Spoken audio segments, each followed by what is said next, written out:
모세가 하나님께 간구할 때에 바로가 원했던 시간에 개구리가 물러가는 것을 보았습니다. 그런데도 바로는 의도적으로 하나님의 말씀을 거역하고 대항하였습니다. 이 세 번째 재앙이 예고 없이 임한 것은 바로가 의도적으로 하나님 말씀에 순종하지 아니하고 거절한 것에 대한 하나님의 가중처벌이라고 할 수 있습니다. 우리가 기억해야 할 것은 많은 재난들이 예고 없이 찾아온다는 것입니다. 질병도 예고 없이 찾아오고 도둑, 화재도 예고가 없으며 특별히 예수님의 재림도 예고 없이 오실 것입니다. 예고 없이 하나님의 심판이 임한다는 것을 보여주는 거죠. 그래서 성경에는 깨어있어라, 근신하라, 또 열심을 품고 주를 섬겨라 이렇게 권면합니다. 이제 세 번째 재앙이 내려지는데 16절에 보면 여호와께서 모세에게 이르시되 아론에게 명령하기를 네 지팡이를 들어 땅에 티끌을 치라 하라. 그것이 애굽 온 땅에서 이가 되리라. 여기 이는 히브리 원어로 키님이라는 말인데 이 단어는 성경 전체에서 오늘 본문에만 딱 한 번 사용되었고 다른 곳에서는 전혀 사용되지 않았기 때문에 정확한 번역이 쉽지 않다고 합니다. 그래서 어떤 번역본에서는 이로 혹은 모기로 또 다른 성경에서는 벼룩으로 번역하기도 했는데 어떤 성경학자는 출애굽 당시에 지리적인 환경으로 볼 때 이것은 모기의 일종인 각다기로 보는 것이 타당하다 이런 주장을 했습니다. 이 각다기는 아주 작아서 눈에 잘 보이지 않을 정도로 작은데 사람들의 눈과 코 속에까지 기어 들어가 물기 때문에 아주 고통스러운 곤충이라고 합니다. 온 땅의 티끌이 이로 변하여 사람이나 짐승에게 올라서 물고 쏘면 얼마나 고통스럽고 아팠겠습니까? 우리는 어릴 적에 빈대, 벼룩, 이런 것들하고 함께 살았습니다. 요즘 아이들은 아토피성 피부염으로 가려워서 견딜 수 없다 하는데 우리 어렸을 때는 주로 벼룩이나 이 빈대 때문에 가려워서 날마다 몸을 벅벅 긁어야 했습니다. 특히 그 당시 아이들의 머리에 또는 속옷에 이는 필수적이었습니다. 우리들이 학교 갔다 오면 엄마나 누나들은 우리를 눕혀놓고 이를 잡는 것이 아주 일과였습니다. 머리에 이가 버글버글하고 속옷 고무줄 사이에 이가 잔뜩 끼어 있었습니다. 요즘 젊은이들은 그 사정을 잘 몰라요. 양 손톱으로 툭 누르면 꾹 누르면 툭 소리 나면서 피가 튀는, 그래서 손톱에는 피가 묻어 있고 손톱으로 잡다가 안 되면 고무줄 이빨로 당기고 그래서 훑어내는, 그러다 감당이 안 되면 머리 같은 것은 아예 빡빡 밀어버리기도 했습니다. 절대 빈곤에 환경이 열악하고 사람들이 가난하면 가난할수록 여러 기생충들이 몸에 들어붙곤 했습니다. 말씀드린 대로 몸 바깥에는, 외부에는 빈대, 벼룩, 이런 것들이 옴닥옴닥 했는데 불과 얼마 전만 해도 우리 친구들이었습니다. 몸 밖에만입니까? 몸 안에도 회충, 촌충, 십이지장충, 디스토마 이런 기생충들하고 함께 살았습니다. 그래서 어느 날 대변을 보면 거기에 살아있는 기생충들이 길게, 어떤 분은 얼굴을 찡그리면서 남의 일인 양 그렇게 들으시는데 사실은 우리가 그렇게 살았습니다. 잘 씻지 못하지요. 주위 환경이 열악하지요. 먹는 거 불실하지요. 이러하니 그런 미물들이 자기 집인 줄 알고 사람들 몸 안에, 그것들도 살겠다고 따뜻한 사람 몸 안에 둥지를 튼 거죠. 물도 없으니 얼마나 더럽습니까? 저도 잘 안 씻었던 사람 중에 하나인데요. 겨울이면 손이 짝짝 갈라지죠. 이게 안 씻어서 그래요. 안 씻었어. 왜? 따뜻한 물이 없으니까. 어른들이 추석 전날이 되면 우리들을 다라이 속에 넣어놓고 머리를 쥐어 털고 그냥 안 되니까 돌멩이 차돌로 비비는 거예요. 늘 씻던 사람은 괜찮지만 때가 오래 묵은 사람들은 그게 그런다고 쉽게 벗겨져? 여기에 피난다고 고함치면 어른들이 하는 말이 있어요. 이놈아, 까마귀가 너보고 아저씨 하겠다. 참, 이를 보면서 옛날 생각하는 거죠. 옛날에 너무도 가까이 지냈던 이들, 참 열악한 환경이었습니다. 하나님은 내 백성을 보내라는 하나님의 명령에 거역하는 바로를 징계하십니다. 하나님은 한꺼번에 애굽과 바로에게 분노를 폭발시켜서 멸망시키지 않고 하나씩 생각지도 못한 방법으로 징계하십니다. 세 번째 징계하신 방법은 바로 말씀드린 이로 말미암은 재앙이었습니다. 아론이 하나님의 말씀대로 지팡이를 들어 땅에 티끌을 쳤을 때 땅에 있는 모든 티끌들이 이로 변하여 애굽 전역이 이 천지가 되게 하신 것입니다. 어릴 적 이를 경험해 본 성도님들 한번 상상해 보십시오. 아론이 지팡이로 치는 순간 티끌이 있는 곳, 먼지가 있는 곳은 모두 이로 변해버려요. 이 민물들이 누가 누구인가 사람을 가리지 않고 기어오를 뿐 아니라 모든 생축에 그릇들마다 침실들마다 가득 차 있고 이 미물들이 사람들 몸에 들러붙어서 피를 빨아먹고 가렵게 만드니 어디 사람이 하루라도 견딜 수 있겠습니까? 정말 별것 없는 이 벼룩, 빈대로 하나님은 특수부대로 삼아 최강대국 애굽의 재앙이 되게 하신 것입니다. 이것은 감히 사람들이 상상도 할 수 없는 일이었습니다. 어떻게 이 벼룩 빈대가 애굽의 재앙이 될 수 있었겠는가 하는 것이죠. 그런데 하나님이 명하심에 아무것도 아닌 이런 것들이 재앙으로 되게 하는 것입니다. 당시 최고 권력자 바로는 모든 사람들을 위해 신처럼 군림했지만, 아니 신이라 했지만 개구리, 이 벼룩, 빈대 이런 미물들 앞에 몸을 낮출 수밖에 없었습니다. 이 미물들은 바로를 전혀 몰라봤습니다. 마치 네가 누구냐 하는 것 같았습니다. 이 미물들 앞에 창칼이 무슨 소용이 있겠습니까? 이렇게 말씀드렸습니다. 세 번째 재앙은 예고 없이 내려진 재앙이라고 말입니다. 다른 재앙은 먼저 모세와 아론을 통해서 바로에게 하나님의 원하심이 전해지고 내 백성을 보내라 전해지고 이 명령 앞에 순종하지 않고 거역할 때 내가 물이 피가 되게 하리라 개구리를 보내리라 하셨는데 이 세 번째 재앙은 예고 없이 있어졌던 것입니다. 왜? 그럴 수 있는가? 예고 없이 그러실 수 있는가? 그러나 성경을 자세히 살펴보면 재앙이 있어야 할 이유는 너무도 분명했으니 하나님의 이름은 절대로 만홀히 여김을 받지 않는다는 것입니다. 두 번째 재앙, 밀려온 개구리 재앙 앞에 온 하숫가에 개구리가 밀려올 때 놀란 바로가 이 재앙 앞에서 뭐라 하겠습니까? 8장 8절에 보면 이렇게 말합니다. 바로가 모세와 아론을 불러 이르되 여호와께 구하여 나와 내 백성에게서 개구리를 떠나게 하라. 내가 이 백성을 보내리니 그들이 여호와께 제사를 드릴 것이니라. 밀려온 개구리 재앙 앞에 바로가 너무 놀라가지고 이 개구리들을 우리에게 좀 떠나게 하라. 내가 너희 백성을 보내마. 그러면 그들이 나갔어 여호와께 제사를 드릴 것이다. 바로의 마음이 다 놓아진 것 같습니다. 밀려온 개구리 재앙 앞에 순종하는 것 같았습니다. 이때 모세가 간구합니다. 여호와여, 바로가 저렇게 말했습니다. 이제 저들로 하여금 개구리 재앙에서 자유하게 하소서. 이렇게 간구했다고 했습니다.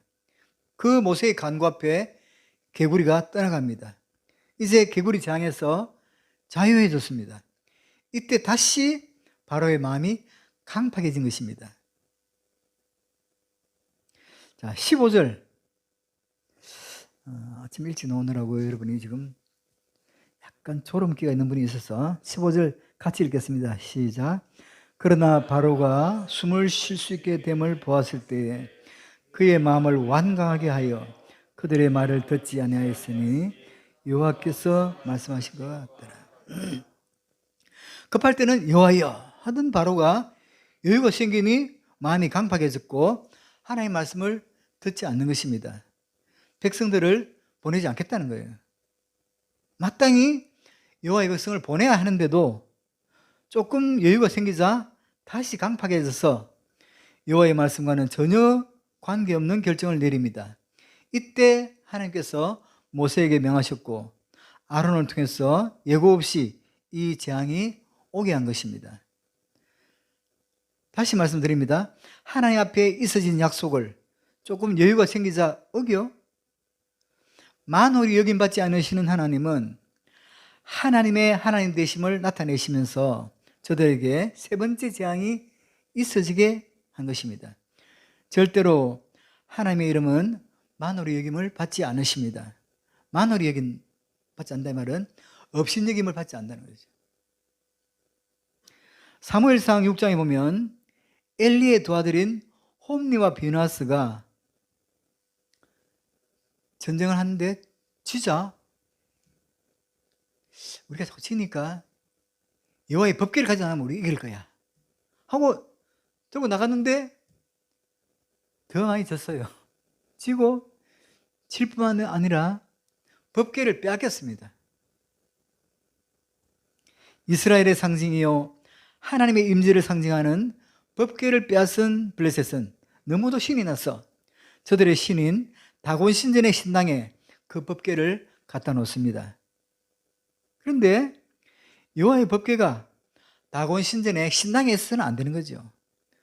누구 하나 손도 까딱하지 않는 가운데 다곤 신당에 목이 부러지게 하고 다리가 팔이 부러지게 하여 또 그리고 그 지역에 전염병이 만연케 하는 가운데 이 블레셋에 여호와의 법궤가 7달을 있었는데 그 7달 동안 법궤가 옮겨가는 도시마다 전염병이 창궐하여 하나님이 하나님 되게 하고 저들이 결국 이 법궤를 이스라엘 땅에 보낼 수밖에 없게 하셨습니다. 하나님은 계셔야 할 곳에 계시기를 원하셨던 것이죠. 이 시간 이 말씀이 여러분에게도 참으로 오랜 날 동안 간직되었으면 좋겠습니다. 작은 약속이라도 지나가면서 그냥 했던 약속이라도 적어도 하나님 앞에 있어졌던 약속은 지켜져야 합니다. 바로와의 약속과 어김 사이에 하나님은 세 번째 재앙을 내리십니다. 신약에 보면 아나니아와 삽비라가 내가 재산을 바치겠다, 전 재산을 하고 아까워서 일부를 제껴놓고 부분으로 바칩니다. 근데 성경은 단호합니다. 네가 성령을 해방했다고 말이죠. 그래서 부부가 한날 한시에 죽습니다. 또 구약의 한나로 다가올 수 있는 이유는 그가 기도를 열심히 했기 때문이 아닙니다. 물론 한나가 기도를 열심히 하긴 했지만 한나가 더욱더 우리에게 다가오는 이유는 그가 했던 서원, 하나님께 한 약속을 지켰기 때문입니다. 약속을 지키는 그 한나에게 사무엘을 드리는 그에게 하나님은 아들 셋과 딸 둘을 더 주십니다. 지키지 못할 약속 같으면 서원하지 않음이 마땅합니다. 서원은 해도 되고 안 해도 되는데 일단 했으면 반드시 지켜야 되는 거예요. 사사기에 보면 입다가 내가 이 전쟁에서 이기고 돌아오면 처음 마중 나오는 사람을 제물로 드리겠다 했는데 딸이 마중 나온 거예요. 그래 딸이라도 하나님께 서원했기 때문에 지켜야 되는 거죠. 이렇게 서원은 참 잘 생각하고 해야 됩니다. 여러분 예배 중에 말씀 듣는 중에 참 중요한 것은 결단입니다. 결단이 있어야 되는데요. 우리가 주 앞에 드려진 결단, 그 결단을 신앙 안에서 잘 간직하고 우리가 결단했던 대로 드려지는 것이 얼마나 소중한지 몰라요. 사람은 사람과 가까워지면 농담도 하고 장난도 칠 수 있지만 하나님은 절대로 장난의 대상이 아닙니다. 바로의 처음 약속을 지키지 못하자 하나님은 엄중한 심판을 내리십니다. 하나님이 우리에게 사랑스럽긴 하지만 하나님이 가벼워 보이면 안 되죠. 사랑은 귀하게 여기는 것입니다. 사랑은 함부로 하지 않아요. 여러분, 진짜 누군가를 진하게 연애해보고 결혼한 사람, 아무렇게나 결혼한 사람 말고 진짜 사랑했다, 그런 분을 알 겁니다.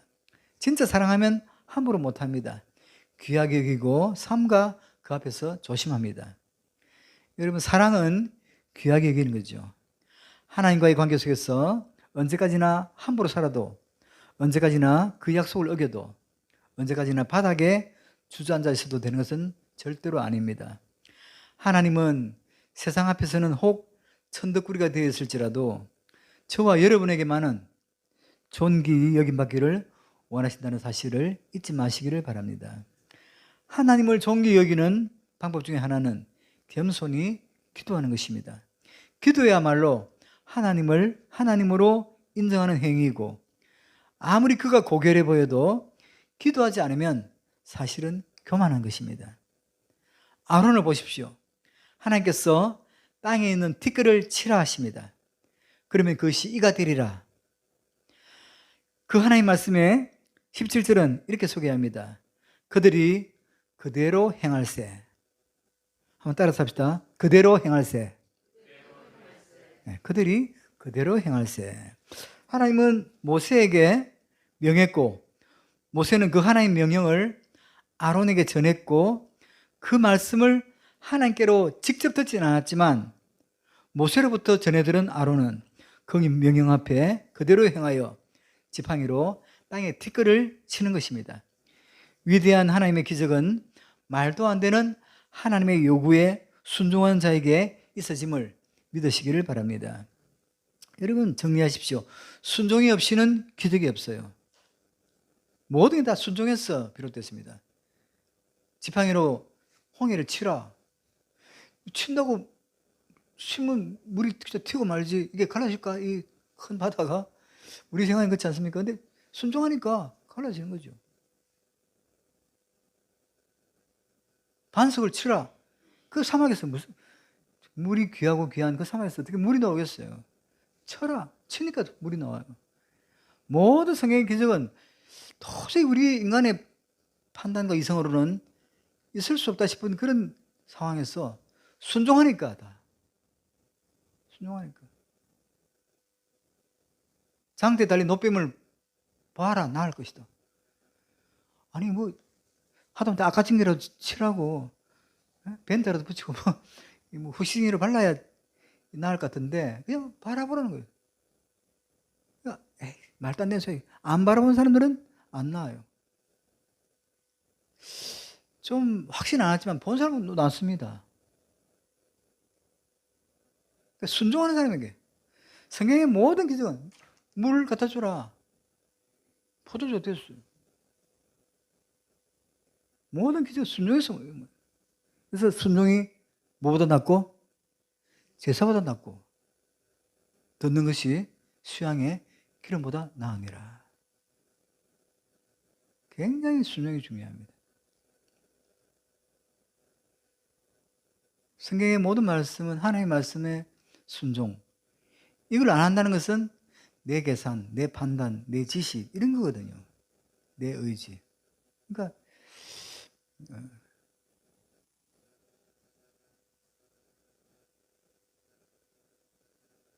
순종이 참 중요한 거죠.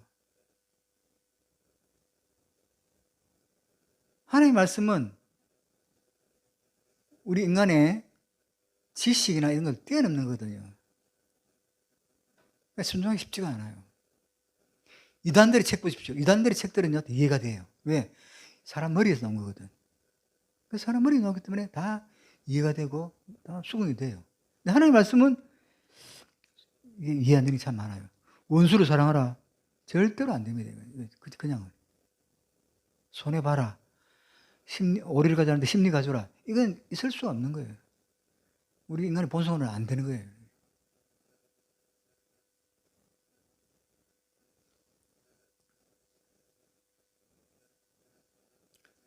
그래서 하나님께서는 여전히 오늘도 우리가 갈망하는 여러 기적을 준비하시고 우리에게 순종을 요구하십니다. 그들이 그대로 행할세. 오늘을 살아가는 성도들이 하나님을 가슴에 품었지만 그들이 하나님의 기적을 체험하지 못하는 이유는 순종이 없기 때문이에요. 왜 순종해야 합니까? 우리가 믿는 하나님은 여호와 이레의 하나님이요 아멘 합시다. 그 다음을 준비하시는 하나님이시기 때문입니다. 그 다음을 준비하시고 때로 우리에게 순종을 요구합니다.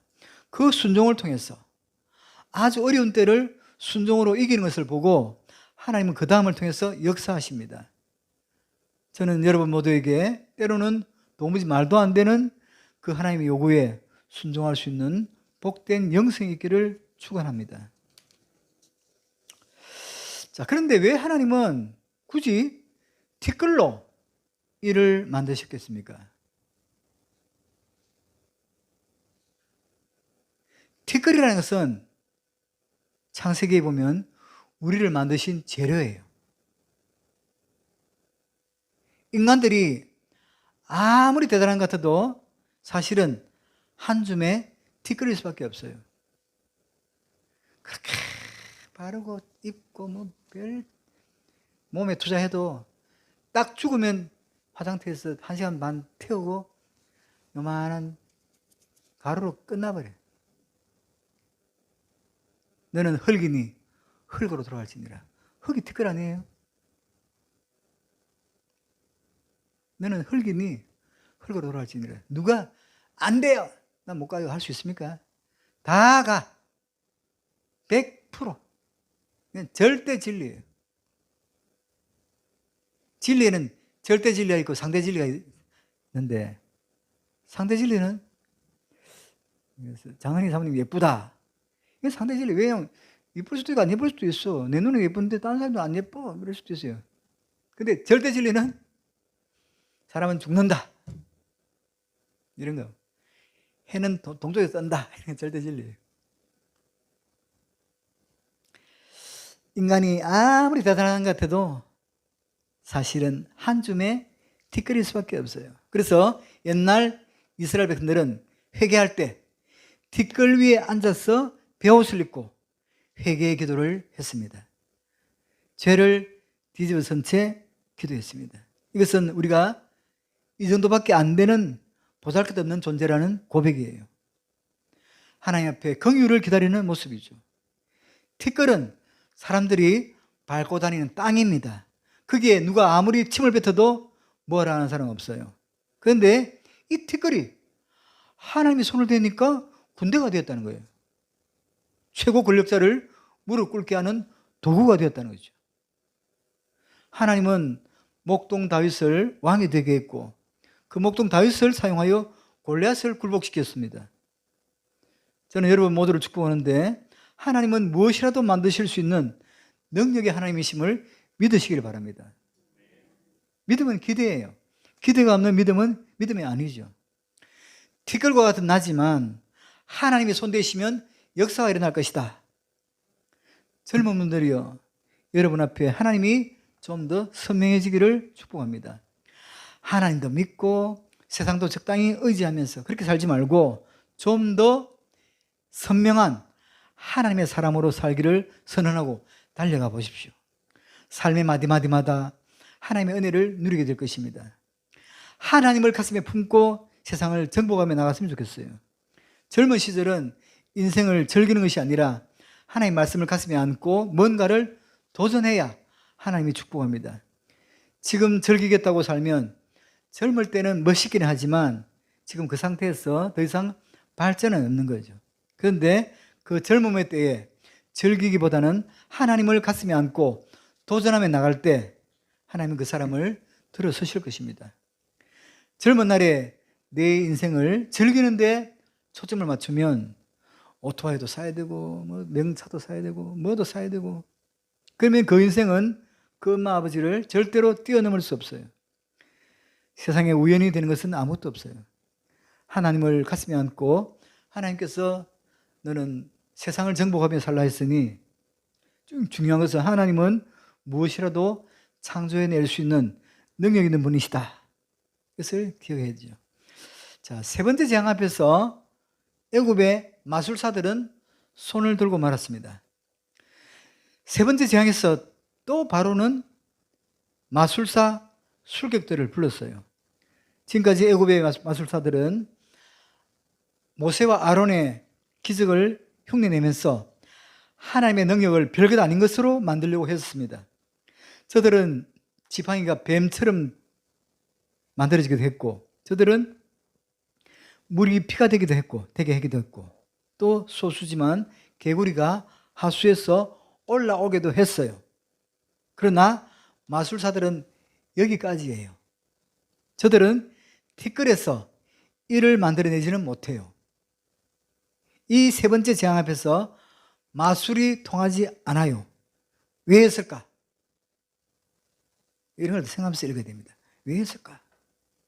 생명의 능력, 생명의 문제이기에 손댈 수 없었어요. 마술사들이 있는 것을 흉내낼 수는 있었지만 티끌이 생명으로, 이것은 안 되는 거예요. 시편 36편 9절에 생명의 원천은 주께 있사오니 했거든요. 생명의 문제는 하나님께 속해 있어요. 그래서 오늘 과학이 아무리 발달해도 풀 한 폭이 개미 한 마리 못 만들어요. 있는 것으로 뭐 유전자를 어쩌고 해서 뭐 다 크게 하고 예쁘게 하고 뭐 복제하고 이런 건 돼. 근데 돌멩이를 메뚜기 만든다? 이거 안 돼. 하나님은 이 돌들로도 아브라함 자손이 될 수 있게 하시다. 이게 하나님과 사람의 차이예요. 이제 미천이 드러난 거예요. 너희들 능력은 여기까지야. 이거는 안 돼. 이건 왜? 생명의 영역이니까. 무생물을 생물로 이거 안 된다는 거죠. 생물을 어떻게 뭐 이렇게 하는 건 할 수 있다. 그러니까 생명의 문제는 하나님께 속해 있다는 거죠.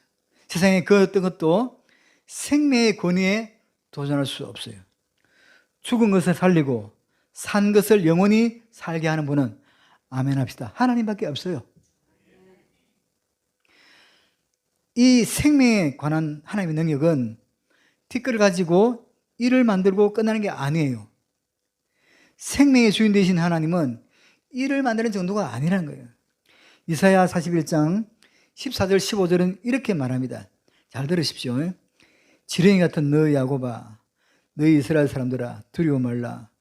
나 여호와가 말하노니 내가 너를 도울 것이라. 네 구속자는 이스라엘의 거룩한 자니라. 보라, 내가 너로 이가 날카로운 새 타작 기계를 삼으리니 네가 산들을 쳐서 부스러기를 만들 것이며 작은 산들로 격하게 할 것이라. 생명의 하나님이 티끌이 이 되는 정도가 아니라 지렁이 같은 인간을 택하여 하나님 자기 백성으로 삼으셨다. 흙이나 먹고 어둠 속을 기는 그런 존재가 산을 쳐서 부수는 능력의 하나님의 도구로 만들겠다. 티끌이 이 되는 정도가 아니에요. 하나님이 지렁이 같은 존재를, 흙 속에서 어둠 속을 헤매는 지렁이 같은 존재들을 택해서 산들을 부서뜨리는 능력 있는 존재로 만들어 주시겠다고 약속하거든요. 누구에게? 이 말씀 앞에 가슴이 뜨거워질 정도로 아멘하는 사람에게. 하나님, 나를 그렇게 만드시옵소서. 지렁이 만도 못하는 이런 우리를 쓰시는 거예요.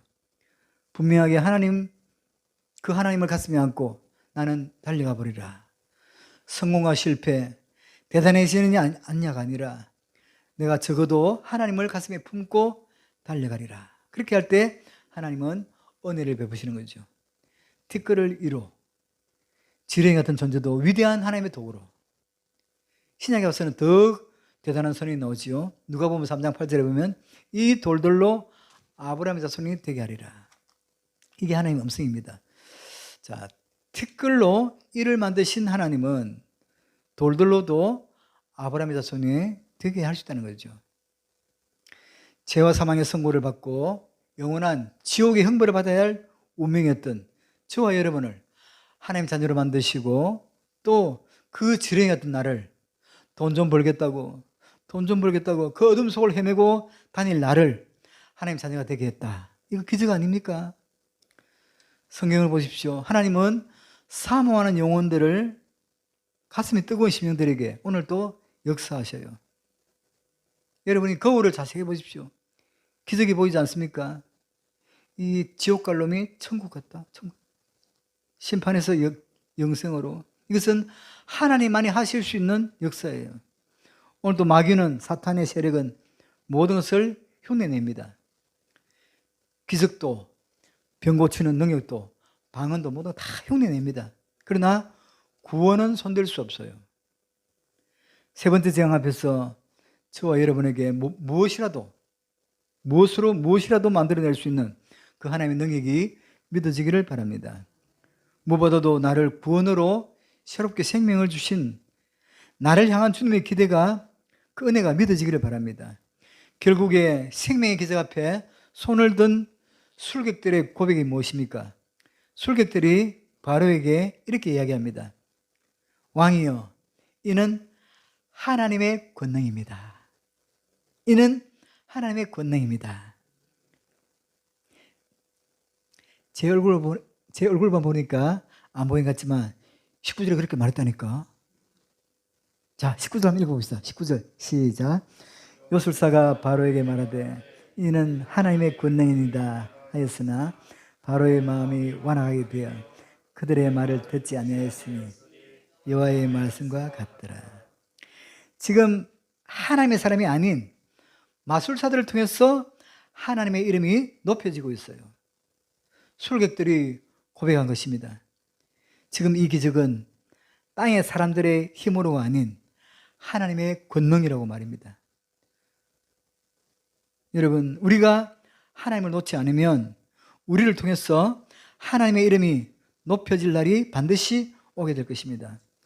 우리 주변의 사람들이 우리를 보면서 하나님의 권능이야, 내가 내 삶을 보면서도 하나님의 능력이 보여지고 하나님의 은혜가 보여지고 이런 강력한 역사가 있을 것을 믿고 이것을 사모할 수 있기를 바랍니다.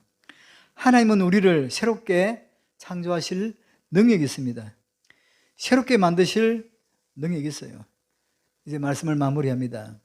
세 번째 재앙 앞에서 하나님의 이름이 높여지는 것을 보면서 하나님은 무엇이라도 만드실 수 있는 능력이 있다.